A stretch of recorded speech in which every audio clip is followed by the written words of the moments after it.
नमस्कार दोस्तों। राम कथा का हमारे जीवन पर तो प्रभाव पड़ा ही है, किंतु इसने हमारी भाषा को भी बहुत गहरे तौर पर प्रभावित किया है। अनेकों शब्द, मुहावरे और लोकोक्तियाँ हमें रामायण और रामचरितमानस से मिलते हैं। आज के इस वीडियो में हम इसी तरह के कुछ शब्दों, मुहावरों और लोकोक्तियों की बात करेंगे और देखेंगे कि किस प्रकार से ये मुहावरे, लोकोक्तियाँ जनमानस में बस गई हैं और इसने हमारी भाषा को बहुत समृद्ध किया है। लेकिन इससे पहले अगर आप हमारे चैनल पर नए आए हैं तो कृपया हमारे चैनल को जल्दी से सब्सक्राइब कर लीजिए ताकि इस तरह के वीडियो आपको समय पर मिलते रहें। तो पहला शब्द है श्री गणेश। देखिए, श्री गणेश हम कब कहते हैं? हम कोई भी कार्य आरंभ करते हैं तो सबसे पहले हम गणेश जी का नाम लेते हैं और गणेश जी की पूजा से ही सभी देवताओं की पूजा आरंभ होती है। तो श्री गणेश का अर्थ ही हो गया किसी काम को आरंभ करना। तो चलिए इस काम का श्री गणेश करते हैं। आज हम ये करने वाले हैं, इसकी बजाय हम कहते हैं आज हम इस काम का श्री गणेश करने वाले हैं। शिव जी की बारात में बहुत तरह के लोग थे, अनेकों गण थे, जिनमें भूत, पिशाच, किन्नर, गंधर्व आदि सभी उपजातियां जो थी वो शिव जी के गणों में आती थीं। तो शिव जी के बारात का अर्थ हो गया विचित्र और अजीबोगरीब। अगला शब्द है इंद्र का अखाड़ा। अब इंद्र भगवान का अखाड़ा बहुत ही प्रसिद्ध है कि उसमें भांति भांति के भोग विलास के साधन उपलब्ध हैं और अनेकों सुंदर अप्सराएं वहाँ पर नृत्य करती हैं। तो इंद्र का अखाड़ा अर्थात यहाँ पर बहुत सारी सुंदरियों का जमघट हो रखा हो, ऐसी जगह को हम इंद्र का अखाड़ा कहते हैं। राम बाण का अर्थ होता है अचूक, क्योंकि राम का बाण ऐसा माना जाता है कि अगर राम ने कोई बाण छोड़ा है तो वो अपने निशाने पर लगेगा ही लगेगा।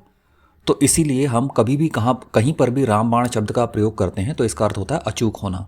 जैसे किसी दवाई के बारे में बहुधा कहा जाता है कि ये तो राम बाण दवाई है, अर्थात ये अवश्य ही असर करेगी, तो इसका अर्थ हुआ अचूक। राम राज्य। राम राज्य की कल्पना एक आदर्श राज्य के रूप में की गई थी। तो जब भी हम किसी राज्य को आदर्श बताना चाहते हैं तो हम कहते हैं भाई वहां तो राम का राज है।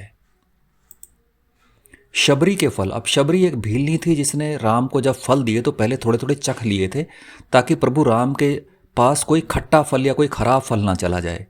तो लेकिन वो एक बड़ी तुच्छ भेंट मानी जाएगी क्योंकि शबरी के पास, बेचारे के पास था भी क्या, छोटे थोड़े से बेर ही थे। तो इसलिए हम जब भी किसी को भेंट देते हैं तो ये कहने के बजाय कि हम थोड़ी सी तुच्छ भेंट दे रहे हैं आपको, हम कहते हैं प्रभु ये तो कुछ नहीं, शबरी के फल है महाराज, आपके लिए शबरी के फल लेकर आया हूं। अगला शब्द है लक्ष्मण रेखा। अब भगवान राम ने जब सोने के मृग की तलाश में संधान किया तो पीछे से सीता की रक्षा के लिए लक्ष्मण को छोड़ के गए। तो प्रभु राम ने जब उस सोने के मृग को तीर मारा तो वो असल में एक राक्षस था, मारीच नाम का राक्षस था, और उसने मरते मरते राम की आवाज़ में बड़े जोर से पुकारा, हा लक्ष्मण, हा लक्ष्मण। ये सुन के सीता माता उद्विग्न हो गई और उन्होंने लक्ष्मण को कहा कि जाओ देखो तुम्हारे भाई पर कोई विपत्ति आई है। लक्ष्मण जी जाना तो नहीं चाहते थे, लेकिन जाते जाते उन्होंने कुटिया के चारों तरफ एक रेखा खींच दी और माता सीता से कहा कि इस रेखा से बाहर मत आइएगा, जब तक आप इसके अंदर हैं आप सुरक्षित हैं। लेकिन सीता ने उस लक्ष्मण रेखा की मर्यादा नहीं रखी, वो रावण के फुसलाने पर उस लकीर से बाहर आ गईं और उनका अमंगल हुआ, उनका अपहरण हो गया। अब इसीलिए लक्ष्मण रेखा को कहा जाता है कि ये मर्यादा की रेखा है जिसे पार नहीं करना चाहिए। अब किसी को लक्ष्मण कह दिया जाए तो ठीक है, चलो छोटा भाई राम जी का, लेकिन अगर ये कहा जाए कि अरे ये तो शेषावतार लक्ष्मण की भांति है, तो इसका अर्थ हुआ वो बहुत ही अधिक क्रोधी व्यक्ति है। हनुमान की पूंछ भी एक मुहावरा आता है, बार बार कहते हैं कि यार ये तो हनुमान की पूंछ की तरह लंबी होती जा रही है, यानी कि बहुत लंबी होती जा रही है। अब हनुमान जी को जब रावण के दरबार में पकड़ के लाया गया तो रावण ने उनको सजा सुनाई कि इनकी पूंछ में आग लगा दी जाए। अब रावण की सजा तो मिलनी ही थी, तो लोगों ने इनकी पूंछ पर कपड़ा और तेल डालना आरंभ कर दिया, लेकिन हनुमान जी ने पूंछ को बहुत लंबा कर लिया और जब उसमें आग लगाई गई तो उसी पूंछ से उन्होंने पूरी लंका का विनाश कर दिया। तो हनुमान जी की पूंछ का अर्थ हुआ बहुत लंबी। अंगद का पांव। अब अंगद जो थे वो राम का दूत बन के रावण के दरबार में गए थे और उन्होंने चैलेंज किया था कि कोई मेरा पांव हिला देगा तो राम जी अपनी हार मान लेंगे। तो ये अंगद का पांव दृढ़ता का प्रतीक माना जाता है, जिसे कोई हिला ना सके। ताड़का अगर किसी स्त्री को कह दिया जाए तो इसका अर्थ यह है कि वो बहुत या तो लंबी चौड़ी है या बहुत ही कुरूप है। लेकिन अगर किसी पुरुष को कामदेव कहा जाए तो इसका मतलब यह है कि वो बहुत ही सुंदर पुरुष है। और किसी स्त्री को अप्सरा कह दें तो फिर तो कहना ही क्या है, क्योंकि अप्सरा का अर्थ हुआ सुंदर, नृत्य प्रवीणा, बहुत जो नाचने में गाने में बहुत अच्छी हो और बहुत ही सुंदर भी हो। अब किसी को नारद कहा जाए तो इसका अर्थ ये होता है कि वो इधर की उधर लगाने में माहिर व्यक्ति है, यानी कि खोज खबर रखने वाला है, संवाददाता की तरह काम करता है, यहाँ की खबर वहाँ पहुँचाता है। लेकिन अगर नारद के पाँव कहा जाए कि भाई इसके तो नारद के पाँव लगे हैं, तो इसका अर्थ यह है कि वो बहुत ही गतिशील है, क्योंकि नारद जी एक शाप के प्रभाव से कहीं पर भी एक स्थान पर टिक नहीं सकते थे, वो यहाँ से वहाँ चलते ही रहते थे। किसी को रावण कहना दरअसल उसका अपमान करना होता है। ये अधिकतर नेताओं के विषय में कहा जाता है, या किसी जमींदार या किसी प्रभावशाली व्यक्ति के बारे में हम जब उसका अपमान करना चाहते हैं तो हम कहते हैं वो रावण की तरह आतियाई है, दुष्ट है। कुंभकर्ण का अर्थ होता है बहुत सोने वाला। अब कुंभकर्ण ने ब्रह्मा जी की बहुत दिनों तक तपस्या की और ब्रह्मा जी से वरदान मांगना चाहा था कि मुझे इंद्रासन चाहिए, लेकिन देवताओं ने उसी समय पर ऐसा छल किया कि सरस्वती देवी कुंभकर्ण की जीभ पर विराजमान हो गई और इंद्रासन की जगह उसने निद्रासन मांग लिया, तो वो बेचारा सोता ही रह गया। तो जो बहुत देर तक सोने वाला होता है उसे हम कुंभकर्ण कहते हैं। इसी तरह सुरसा है। सुरसा राक्षसी का जिक्र आता है कि जब हनुमान जी समुद्र पार करके सीता मैया की खोज में लंका जा रहे थे तो रास्ते में समुद्र में उन्हें एक राक्षसी मिली थी जो बहुत ही लंबी चौड़ी थी और सब कुछ खा जाती थी, और उसका नाम था सुरसा। तो सुरसा का अर्थ हुआ सब कुछ हड़प करने वाली। लेकिन हम सिर्फ सुरसा का मुंह कहें तो इसका मतलब होता है बहुत बड़ा होता जाना, क्योंकि सुरसा अपना मुंह इतना बड़ा कर लेती थी जितना बड़ा उसका शिकार होता था। चाहे जितना बड़ा शिकार हो वो उतना ही बड़ा मुंह करके उसे बख्श लेती थी। अब आप यहाँ तक आई गए हैं तो हमारे चैनल को लाइक, शेयर और सब्सक्राइब अवश्य कर दीजिए। चलिए आगे बढ़ते हैं। शूर्पणखा अगर किसी स्त्री को कहा जाए तो दरअसल हम उसकी बुराई कर रहे हैं, हम उसका अपमान कर रहे हैं, क्योंकि शूर्पणखा नकटी थी जिसने सीता पर आक्रमण किया था, तो इसके लिए लक्ष्मण ने उसके नाक और कान काट लिए थे। तो किसी भी कुरूप स्त्री को हम शूर्पणखा कहते हैं, या किसी भी स्त्री का जब हम अपमान करना चाहते हैं तो हम उसे शूर्पणखा की पदवी दे देते हैं। परशुराम एक ऋषि थे जो बहुत ही क्रोधी थे, और इसीलिए किसी भी क्रोधी व्यक्ति को कभी कभी परशुराम कह दिया जाता है। ब्राह्मणों के लिए ये अधिकतर इस्तेमाल होता है। कुबेर एक बहुत ही धनशाली व्यक्ति थे। लंका पर पहले उन्हीं का अधिकार था, रावण ने लंका उनसे छीनी थी। तो कुबेर का अर्थ हुआ बहुत ही धनी मनुष्य। कुबेर का खजाना, ऑब्वियसली इसका अर्थ यह हुआ कि बहुत सारा धन, बहुत ही बड़ा अगर कहीं खजाना होता है तो हम उसे कुबेर का खजाना कहते हैं। सोने का हिरण का अर्थ होता है छल, कपट, धोखा, क्योंकि रामायण में ऐसा प्रसंग आता है कि सीता ने वन में एक सोने के हिरण को देखा और राम को उसको लेने के लिए भेजा। उसी हिरण की तलाश में जब राम गए तो पीछे से सीता का हरण हो गया। तो दरअसल वो हिरण के रूप में मारीच नाम का राक्षस था जिसने धोखे से सोने के हिरण का रूप धरा हुआ था, क्योंकि सोने का हिरण तो होता ही नहीं है। तो सोने के हिरण का अर्थ हुआ छल, कपट, धोखा। अब मृग जो शब्द है उसके अनेकों रूप हमें मिलते हैं। मृग का अर्थ असल में होता है जानवर। किसी भी जानवर को हम, किसी भी पशु को हम मृग कहते हैं। जैसे हाथी का नाम है हस्ती मृग, जिसके हाथ हो तो वो अपनी सूंड से हाथों का काम लेता है, तो इसलिए उसे हस्ती मृग कहा जाता है। संस्कृत के नाम है ये। बंदर को कहते हैं शाखा मृग, क्योंकि वो पेड़ की एक शाखा से दूसरी शाखा पर कूदता रहता है और शाखाओं में ही निवास करता है। और जब जानवरों का राजा होता है उसे क्या कहते हैं? मृगराज, अर्थात पशुओं का स्वामी। एक और शब्द आता है इसी से, मृग्या, अर्थात जानवरों का शिकार करना। और मृग तृष्णा, जिसे हम अंग्रेजी में मिराज कहते हैं, जब पानी दिखाई दे लेकिन वहाँ पर पानी ना हो। तो जहाँ पर कोई चीज़ ना हो और आपको वो दिखाई दे तो उसे मृग तृष्णा कहा जाता है। चलिए अगले शब्द की तरफ बढ़ते हैं।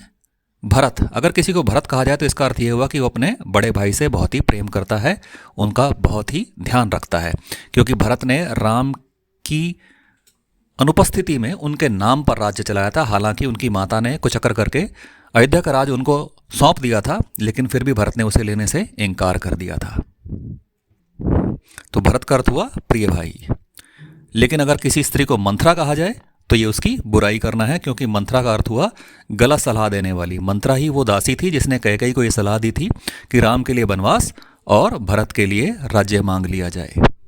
ऐसा ही किसी को गोबर गणेश कह दिया जाए तो ये भी उसकी बुराई करना ही होता है, क्योंकि गोबर गणेश का अर्थ होता है मूर्ख।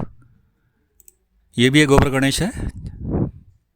अगर किसी जगह को सोने की लंका कहा जाए तो इसका मतलब ये होता है कि वो बहुत ही वैभवशाली जगह है, बहुत ही समृद्ध जगह है। लेकिन अगर उसी जगह को या किसी और जगह को रावण की लंका कहा जाए तो इसका अर्थ होता है कि वो बहुत ही सुरक्षित जगह है, क्योंकि रावण की लंका अनेकानेक राक्षसों के द्वारा सुरक्षित थी।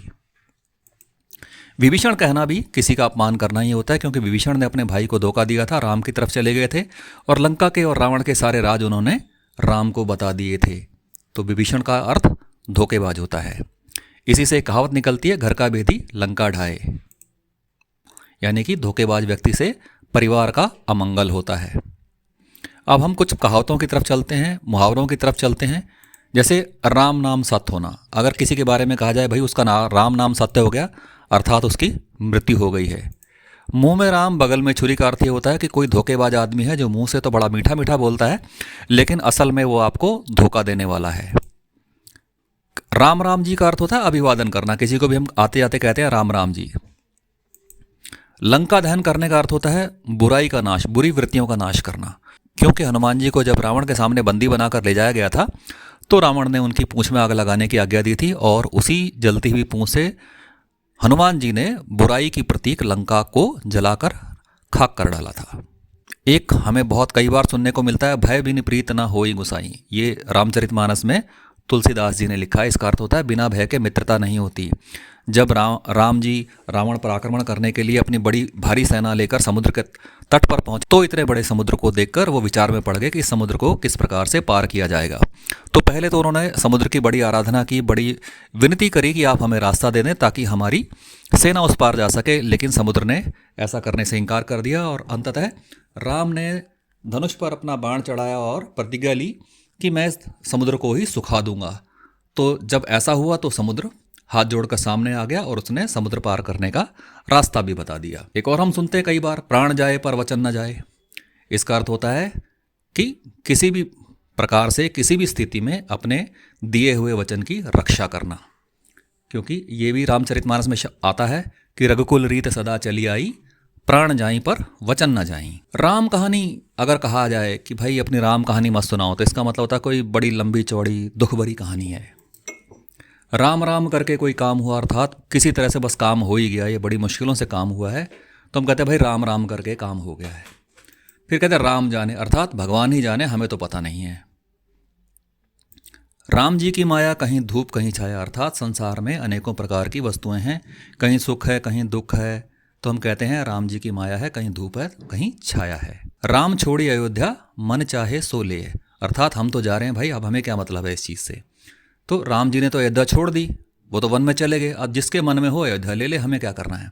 तो कोई भी व्यक्ति जब उसको किसी समस्या को बताया जाता है और वो वहाँ पर नहीं रहने वाला है, वो कहीं बाहर का रहने वाला है या जाने वाला है वहाँ छोड़कर, तो कहता भाई राम ने छोड़ी अयोध्या मन चाहे सो ले, हमें क्या लेना देना, तुम अपना निपटाते रहो। राम नाम जपना पराया माल अपना, इसका अर्थ है कि भाई ऊपर ऊपर से मीठा मीठा बोलना, लेकिन अंदर से लूट मार करना। दुविधा में दोनों गए माया मिली ना राम, अर्थात अगर उचित समय पर उचित निर्णय ना लिया जाए तो जितने भी आपके पास संभावनाएं हैं वो सभी समाप्त हो जाती हैं। महिमा घटी समुद्र की रावण बस्यो पड़ोस, अर्थात किसी एक बुरे व्यक्ति के आने से पूरे पूरे स्थान की बुराई हो जाती है, उसका भी अपकार हो जाता है। यानी कि आपके पड़ोस में अगर कोई खूनी रहने लग गया है, कोई बुरे चाल चलन का व्यक्ति रहने लग गया है, तो आपके पूरे मोहल्ले का नाम खराब होता है। लोग कहते हैं अच्छा अच्छा आप वहाँ के रहने वाले, अरे वहाँ पर तो वो एक खूनी रहता है ना, वहाँ पर तो एक इस प्रकार का बुरा व्यक्ति रहता है।